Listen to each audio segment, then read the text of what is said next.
Hello everyone, today we're gonna see how to find your IBAN in Wise. Firstly, open the Wise app or go to the website, then go to Account. Choose the currency account you need the IBAN for, like Euro, British Pound, etc.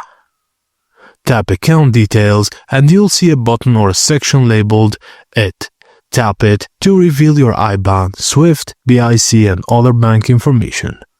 Now all you have to do is that copy or share it. You can copy the IBAN directly or share it with others securely.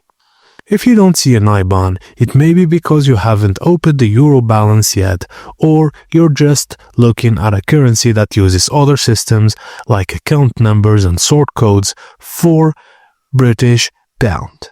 And that's it guys, as simple as that. Thank you for watching, and please don't forget to like and subscribe for more.